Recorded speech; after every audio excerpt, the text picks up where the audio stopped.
कि आकाश कैसे पास किया। मैंने कहा थॉर्नडाइक की थ्योरी भूले तो नहीं हैं आप, थॉर्नडाइक का थ्योरी याद रखिएगा। जय हिंद साथियों, स्वागत है आपका द स्टडी स्पिरिट प्लेटफॉर्म पे एक बार फिर से। साथियों, इस वीडियो में हम फिर से बात करने वाले हैं सीटेट वाले बच्चों के लिए ही, क्योंकि मैंने देखा कि बहुत सारे बच्चों के मन में बहुत सारी दुविधाएं हैं, तो उनको दूर करने के लिए मुझे अपनी जर्नी भी शेयर करनी चाहिए। क्यों? इंटरेस्टिंग है, क्योंकि मैंने सीटेट को पास करने के लिए पढ़ा ही नहीं। एक मैराथन वीडियो मैंने सेव करके रखा था कि मैं पढ़ूंगा, पर उसको भी देखने का समय न मिला और न मैं देखा। लेकिन आए नंबर इतने अच्छे कि बाकी मित्र जो है हमारे भौचक रह गए। पर कैसे हुआ ये? अचानक से तुक्का था? नहीं, तुक्का तो नहीं था। फिर आप कैसे करेंगे? जब मैंने दिया तो ऑफलाइन पहली बार शुरुआत हो रही थी और पेपर 1 और पेपर 2 दोनों अच्छे अंकों से पास हुए। तो क्या ये तुक्का थी? बिल्कुल नहीं था। एक चीज जो मैंने थोड़ी सी पढ़ी थी वो था पेडागोजी सीडीपी। बाकी किसी चीज को नहीं पढ़ा, न पेपर 1 में न पेपर 2 में। और पेपर 1 पेपर 2 दोनों पास अच्छे अंकों से। कैसे? आप कैसे कर सकते हैं इसको? चमत्कार या फिर है इसमें कुछ साइंस? चलिए देखते हैं साथियों। तो इसमें है एक बड़ा सा साइंस। यदि आपके पास थोड़ा सा सीडीपी का नॉलेज हो गया है, आप बच्चों की तरह सोचने के लिए तैयार हो चुके हैं कि बच्चे किस प्रकार से हम बच्चे को ज़्यादा दे सकते हैं, किस प्रकार से बच्चों को हम एक अच्छी शिक्षा दे सकते हैं, उसको समावेशी शिक्षा के लिए तैयार कर सकते हैं, वर्ल्ड जो शिक्षा की मांग कर रही है उसके लिए लड़ने के लिए तैयार कर सकते हैं, तो आप इतने में सीटेट पास कर जाएंगे। सीटेट और कुछ नहीं है, बल्कि ये टेस्ट है कि आप बच्चों को कितना समझ पाएंगे स्कूल में जाने के बाद। और यदि आपको पहले से बच्चे समझ में आ रहे हैं तो सीटेट निकाल ले जाओ, पढ़ ले जाओ।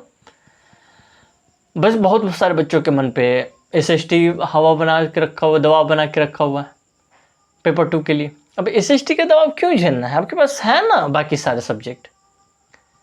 पिछले वाले वीडियो में भी मैंने बताया कि 30 या 35 निकाल लो एसएसटी से, बाकी जगह पे मार दो ना आप। बाकी जगह पे मैंने इससे पहले वाले वीडियो में स्ट्रेटजी बताया कि 20 20 20 20 या 60 और 35 95 आ जाएंगे, ऐसे पास कर जाएंगे आप। मैं गया तो क्या क्या, मैं सीडीपी बना, सीडीपी पर एसएसटी पे आया। और एसएसटी को आप थोड़ा गौर से पढ़ेंगे। लंबे पैसेज आप देखकर, लंबे क्वेश्चन देखकर आप डर जाते हो, या सीडीपी के लंबे क्वेश्चन हो या फिर एसएसटी के लंबे क्वेश्चन हो, आप देख के डर जाते हो। डरना नहीं है। करना क्या है कि आप गौर से पढ़ें। गौर से पढ़ेंगे, जवाब उसी समय निकल जाएगा। सिर्फ ये देखते हुए कि आप टीचर हो, सामने वाला बच्चा है जिसको हमको पढ़ाना है। ये सब अपने आप आपके अंदर से एक इनर सेंस बोलेगा कि इसका जवाब ये होगा, इसका जवाब ये होगा। है कॉमन सेंस का क्वेश्चन, कॉमन बेस्ड यदि प्रश्न बन रहे हैं तो आराम से आप बिना पढ़े भी पास कर सकते हैं। और इसको मैं दावे के साथ कह सकता हूँ, मैंने किया तो आप भी कर सकते हैं। रही बात सीटेट 7 जुलाई के आपके एग्ज़ाम हॉल में जाने के बाद की बाकी सारी बातें, क्यों? क्योंकि मैं एग्ज़ाम में हॉल में जाने के बाद पे क्यों जोड़ देता हूँ? मैं इसलिए जोड़ देता हूँ क्योंकि एग्ज़ाम हॉल में जाकर आप डर गए, पैनिक हो गए, तो आपका सारा खेल बिगड़ जाएगा।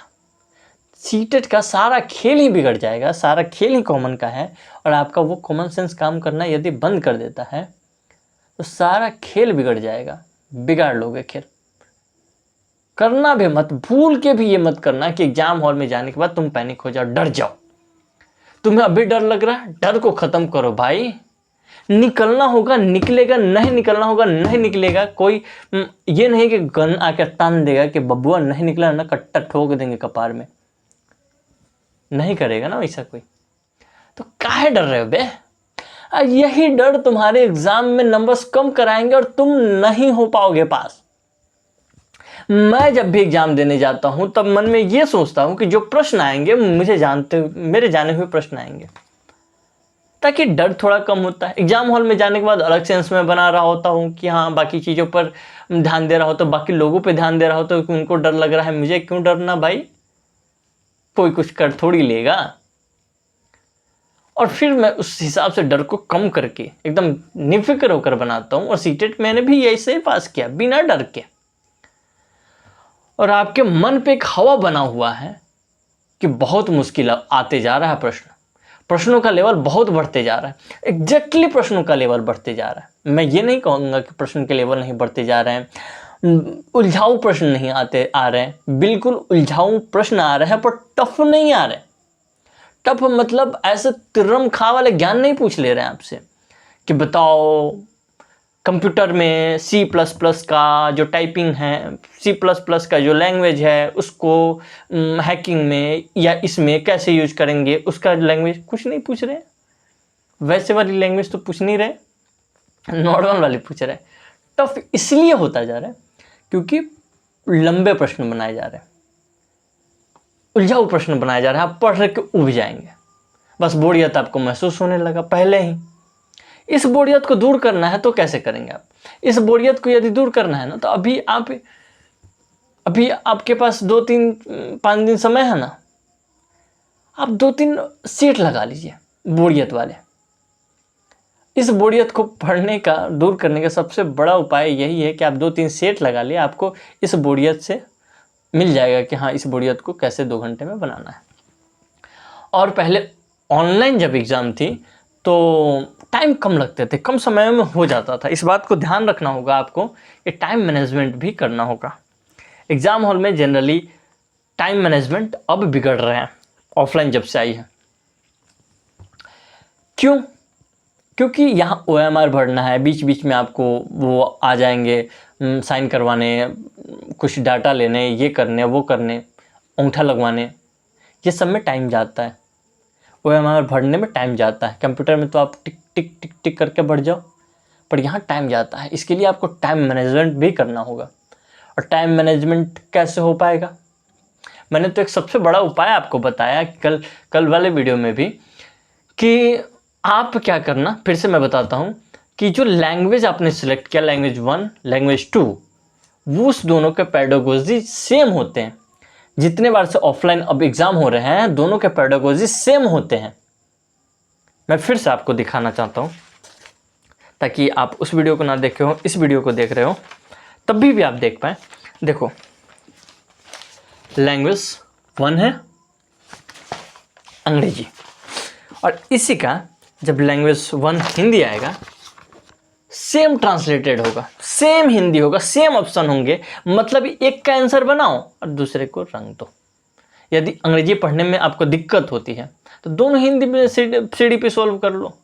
यदि तुम मतलब हिंदी की CDP में अच्छे हो, मतलब पढ़ लेने में अच्छे हो, समझ में आ जाते हैं हिंदी, अंग्रेजी नहीं समझ में आता है या संस्कृत नहीं समझ में आता है, तो हिंदी पढ़ के उसके आंसर फटाफट लगा के आ जाओ। काहे टाइम गंवाओगे आप? और रही बात तो लंबी प्रश्न है तो समय तो लगेगा ही, समय लगेगा, लेकिन इसका भी है कि इतना भी समय नहीं लग जाएगा कि आप 100 सवाल ना कर पाओ। 92 पे है ना पास जनरल वालों के लिए। आप इतने प्रश्न ना कर पाओ, इतने भी टाइम नहीं जाते हैं भरने में या गोला करने में। लोगों ने 10 रंग की आपको बताएंगे अफवाहें, 10 रंग की दुविधाएं बताएंगे। एग्जाम में बच्चे जब परफॉर्मेंस ख़राब होकर के आते हैं तो बताते हैं यार भरने में टाइम रह गया, मैं ठीक से लिख नहीं पाया, क्या करते, ये गड़बड़ हो गया, वो गड़बड़ हो गया। कोई गड़बड़ नहीं करनी है। यदि आप टीचर बनना है ना, आपको यदि शिक्षक बनना है दोस्त, तो आपको गलती से बचना होगा। शिक्षक बनना है ना यदि मित्र, तो सीटेट पास करना होगा। और सीटेट पास करने के लिए इतना भी ज़्यादा समय नहीं देना है कि आप 4 महीने से पढ़ रहे हैं, उनसे तुलना कर रहे हैं कि अरे वो तो 4 महीने से पढ़ रहा है, फिर सीटेट कैसे निकलेगा मेरा, वो तो 4 अटेम्प्ट दे दिया नहीं निकला, मेरा कैसे निकलेगा। अफवाह, मतलब ये जो है ना प्रेशर जो दूसरे लोगों को देखकर आती है, इससे दूर रहो। मैं कहानी सुनाता हूँ।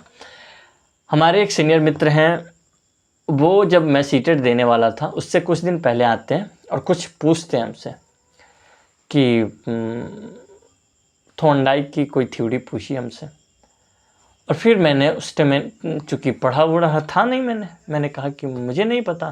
फिर वो कहते हैं कि कैसे पास कर पाओगे बाबू, कहते कैसे पास कर पाओगे तुम। पर वही बच्चा अगले साल, अगले बार की जो सीटेट होने वाली थी, तब आकर पूछते हैं कि आकाश कैसे पास किया। मैंने कहा थॉर्नडाइक की थ्योरी भूले तो नहीं हैं आप, थॉर्नडाइक का थ्योरी याद रखिएगा।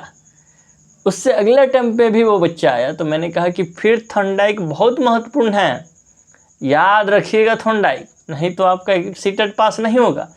फिर उसके बाद भी आया, थॉर्नडाइक का थ्योरी मैं नहीं भूला, क्योंकि वो बेइज्जती कर दिया था मेरे बड़े भैया के सामने। थॉर्नडाइक की थ्योरी मैंने पढ़ी नहीं थी और पूछ लिया, और उसके बाद बेइज्जती कर दी वहीं पे। मैंने अगले 3-4 अटेम्प्ट से सेम बेइज्जती कर रहा हूँ कि थॉर्नडाइक पढ़ के जाइएगा, बहुत इंपॉर्टेंट है, थॉर्नडाइक के बिना आप निकाल नहीं पाएंगे। और ये 4 अटेम्प्ट दे दिए, पढ़े क्या होता है भाई, रट्टा हुआ है उसके पास तो क्या हो जाता है रटने से, सॉल्व कर लेंगे क्या। सॉल्व तो यही भेजवा तुम्हारा करेगा बाबू, कॉमन सेंस तुम्हारा करेगा। चक्कर में मत पड़ो कि 5 महीने से तैयारी की उसने, 10 महीने से तैयारी कर, 4 अटेम्प्ट मार दिया उसने, 2 अटेम्प्ट मार दिया, 3 अटेम्प्ट मार दिया, नहीं निकला। तुम्हारे फर्स्ट अटेम्प्ट में होंगे और दावे के साथ होंगे, और इसके लिए तुम्हें खुद पर भी विश्वास होना चाहिए, कॉन्फिडेंस होना चाहिए कि निकाल दोगे। और पता है कि हम कह रहे हैं कि निकाल दोगे, तुम्हारे अंदर से आ रहे हैं कि ना हो पाएगा सर, तो कोई नहीं निकाल पाएगा। हम तो जा नहीं रहे तुम्हारे एग्जाम हॉल में तुम्हारा एडमिट कार्ड लेकर, निकालना तो खुद है बाबू। तो सोच लो, एक पॉजिटिव माइंड तुमको सीटेट एग्ज़ाम निकाल कर दे सकती है, और एक निगेटिव माइंड आपको सीटेट एग्ज़ाम निकालने से बाहर कर सकती है। तो सोच लीजिए कि आपके माइंड को पॉजिटिव रखना है या निगेटिव रखना है। इस पॉजिटिव और निगेटिव का जो दौड़ है, खेल है, दुविधा है, इसको ख़त्म करके आपको पॉजिटिव को जीत दिलानी होगी, तब जाके आप एग्ज़ाम हॉल में पॉजिटिव करके आओगे और पास होकर आओगे, गारंटी हमारी। बिना पढ़े भी पास होकर आया जा सकता है सीटेट के एग्ज़ाम में, लेकिन आपकी माइंड एकदम पॉजिटिव होना चाहिए। आपको ये समझ में आना चाहिए कि आप उस बच्चा को अपना 100% देकर उसको बहुत सारी गतिविधियों के द्वारा, बहुत सारी चीज़ों के द्वारा उसको बहुत आगे तक ले जाने वाले हैं, स्कूल में पढ़ाने वाले हैं आप। और आपको बहुत मन करता है ना कि हाँ इतने दिनों में कुछ देख ले, तो बस एक CDP देख लो कहीं से, आप बस CDP देख लो, हो गया उसका CDP देख लो, और उसके बाद हो गया सीटेट। एकदम लहराते जाओ कि भाई पास होकर ही आएंगे, कोई दिक्कत ना है, पास हो जाओगे। माइंड होना चाहिए पॉजिटिव। तो मुझे लगता है कि लगभग बात मैंने शेयर कर ही ली। मिलते हैं अगले वीडियो में, तब तक के लिए जय हिंद।